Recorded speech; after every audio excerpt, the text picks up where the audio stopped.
Today is Tuesday, March 4th. We're talking about President Trump pulling the plug on military aid for Ukraine and adding new tariffs against America's largest trading partners, how Americans are expected to be impacted. Also, a major storm system could bring severe weather to the south as partiers celebrate Mardi Gras today.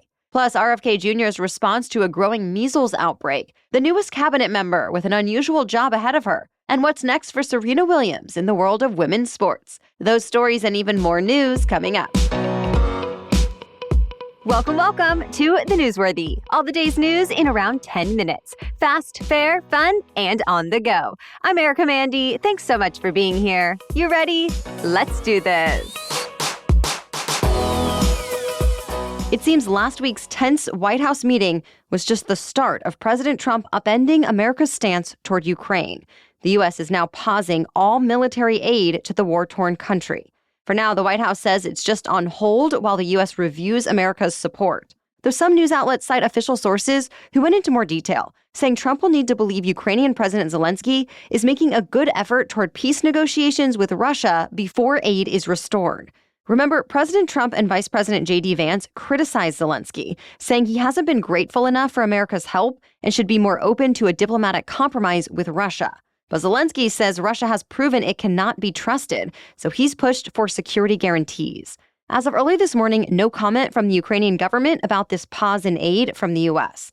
But it's a huge shift that could make a big difference in Ukraine's defenses, considering the U.S. has been the country's biggest source of military aid since Russia invaded 3 years ago. To be clear, President Trump has not authorized any new assistance for Ukraine since taking office. President Biden was the one who committed billions of dollars worth of equipment when he was still in office, with lawmakers' support from both sides of the aisle. The thing is, a lot of it has not been delivered yet, and Trump's decision means any of it that's not already in Ukraine is now on hold. Ukraine also relies on the U.S. for intelligence, humanitarian aid, and more, so it's not clear what's to come of any of it. Meanwhile, the Trump administration is starting to ease up on the Russian government. For example, reports say the U.S. Defense Department stopped offensive cyber operations against Russia.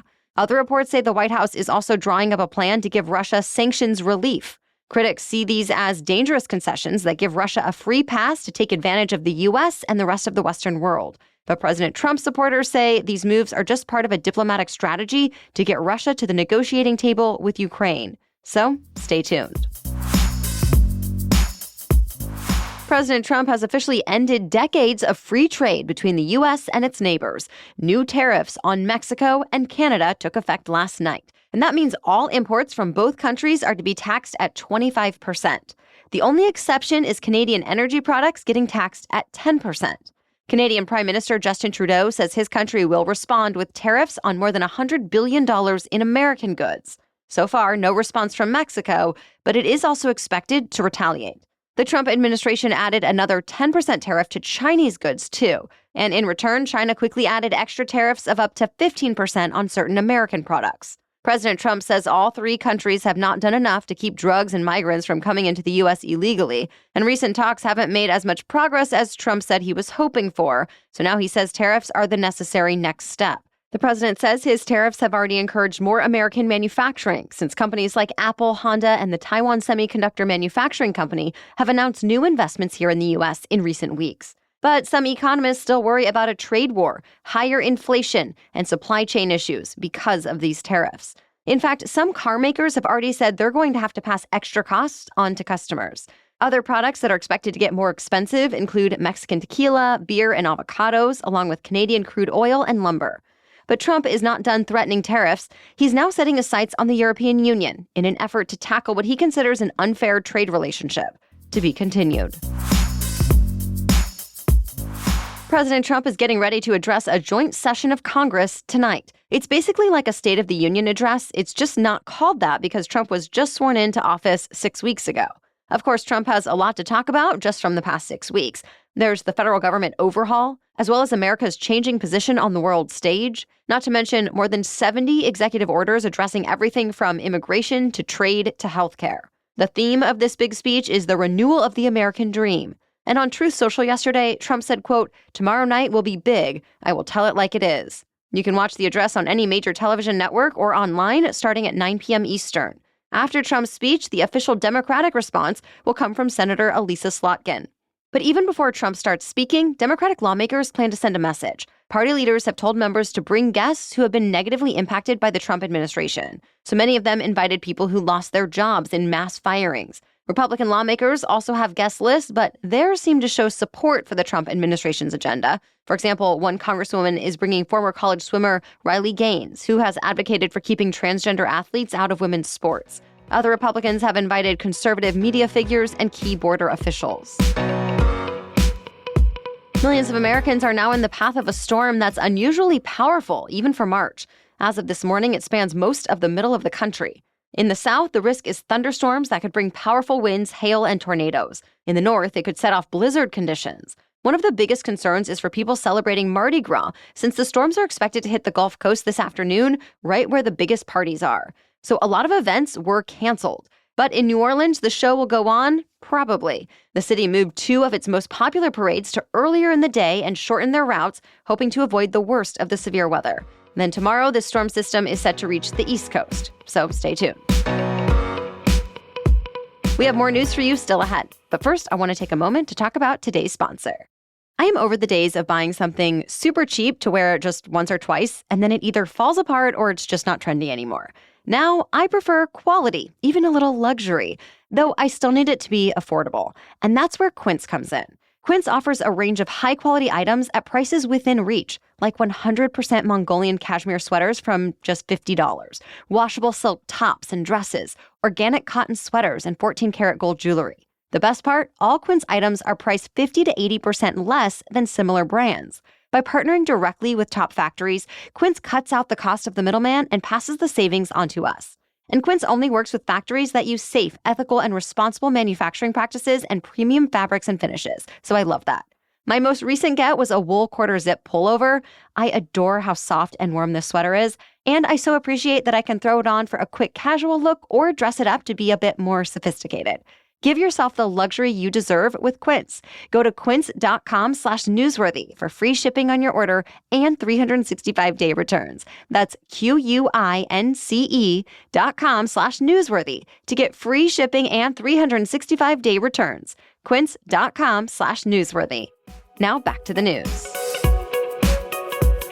Rain or shine, there are plenty of people still planning to let the good times roll this Mardi Gras, aka Fat Tuesday. In New Orleans, that usually means parades, balls, music, food, and lots of parties, but cities all over the world do take part, and many come with their own traditions. Plenty of other people celebrate at home, since the holiday is really just about indulging and sharing before cutting back. Tomorrow, it's Ash Wednesday in the Christian church. The holy day marks the beginning of the 40-day fasting period known as Lent. Pope Francis is back on a ventilator as he battles what's become the worst health crisis of his tenure. The Pope's health has been up and down since he was hospitalized with double pneumonia on Valentine's Day. In the most recent update, the Vatican said Francis had 2 episodes of respiratory failure yesterday. That was considered a setback, and the Vatican says the 88-year-old pontiff's prognosis is now, quote, guarded. Still, he's apparently alert and cooperative. The Pope will miss this week's Ash Wednesday procession and Mass, but Catholics will be encouraged to pray for Francis all around the world. The controversial new Health and Human Services Secretary has suggestions for American parents in the face of a growing measles outbreak. Robert F. Kennedy Jr. wrote an opinion piece on Fox News' website where he called the outbreak a call to action. Kennedy has long been skeptical of vaccines, but in this message, as head of the HHS department, he said clearly the measles shot protects people. And while he still called the decision on whether to get the vaccine personal, saying parents should talk with healthcare providers about their options, he pointed out that the impact is more widespread, since vaccines not only protect individual kids, but also people who cannot get the shot for medical reasons, including young babies. Kennedy also said he directed the CDC and another federal health agency to offer support in Texas, where the number of confirmed cases has now reached at least 146. In the past, Kennedy has linked the measles, mumps, and rubella shots to autism and questioned their safety. But research has found the MMR vaccine is safe and 97% effective against an otherwise incredibly contagious and sometimes deadly disease. The CDC has continued to recommend the vaccine. The co-founder of the WWE is now leading the Department of Education. The Senate confirmed Linda McMahon in a party line vote. And with that, 20 of President Trump's 22 cabinet picks have gotten final approval. McMahon is in an interesting position, though, since the president said last month he wants her to put herself out of a job. Specifically, he wants to dismantle the department, giving states more power over education. Already, the department has offered most of its employees a buyout, and the cost cutters at DOJ say they've gotten rid of $881 million in education contracts. But actually getting rid of the education department for good would take an act of Congress. So for now, McMahon has plenty of work to do. Among the priorities she spoke about during her confirmation hearing, getting rid of diversity, equity, and inclusion programs, cracking down on anti-Semitism on college campuses, and keeping transgender athletes from competing on women's sports teams. Serena Williams may have already changed women's tennis forever, but now she has her sights set on basketball. Williams decided to become a part owner of the newest WNBA team. It's actually the first Canadian WNBA team, too, the Toronto Tempo. And Williams' influence will go beyond money. The team says she'll help design jerseys and find collaborators for team merch. Plus, she wants to prop up the Tempo players. Williams put out a statement saying, quote, "This moment is not just about basketball, it's about showcasing the true value and potential of female athletes." The Tempo will play its first season starting next year. That's it for the main news today, so now it's time for Trivia Tuesday, when we ask a different trivia question every week. But first, thanks to our sponsor, Wildgrain. Wildgrain is the first bake-from-frozen subscription box for artisanal breads, pastries, and pastas. Wildgrain's boxes are fully customizable to your taste and dietary restrictions, so they even have a gluten-free box and a plant-based box. But best of all, they take the hassle out of baking, since all the items bake from frozen in just 25 minutes or less with no mess or cleanup. For example, I threw a loaf of sourdough bread from Wildgrain in the oven the other night while I made some broccoli cheddar soup, and the bread was ready so quickly and so easily, and it made the meal 10 times better. It was high-quality, fresh, delicious bread, and it was an absolute hit with my family. So are you ready to bring all your favorite carbs right to your doorstep? Be sure to check out Wildgrain so you can begin building your own box of artisanal breads, pastas, and pastries. And for a limited time, Wildgrain is offering our listeners $30 off the first box, plus free croissants in every box. I love these croissants. When you go to wildgrain.com/newsworthy to start your subscription. You heard me, free croissants in every box and $30 off your first box when you go to wildgrain.com/newsworthy. That's wildgrain.com/newsworthy, or you can use the promo code newsworthy at checkout. Okay, now back to Trivia Tuesday. And today's trivia question is, what was the most expensive movie to make? As for last week's trivia question, which president's dog had a seat at cabinet meetings? The answer is Warren G. Harding's dog, Laddie Boy. Laddie was actually a fixture in the Harding White House. The terrier also greeted official delegations, appeared at charity events with the First Lady, and hosted the 1923 White House Easter egg roll when the Hardings were away. In fact, newspapers seem to run stories about Laddie almost every day. But he's not the only famous dog to have lived in the White House. Almost every American president has kept pets while in office. And many of the animals got fans of their own through public events, children's books, and official portraits and cards. Only 3 presidents have not had pets: James K. Polk, Andrew Johnson, and Donald Trump. Thank you so much for joining us and getting caught up on the news today. You can further support our work here and get access to ad-free episodes by becoming a Newsworthy Insider. You can even start your free trial at thenewsworthy.com/insider. And Wondery Plus subscribers can listen to episodes of The Newsworthy ad-free in the Wondery app. We'll be back tomorrow with the latest news to know. Until then, have a great day.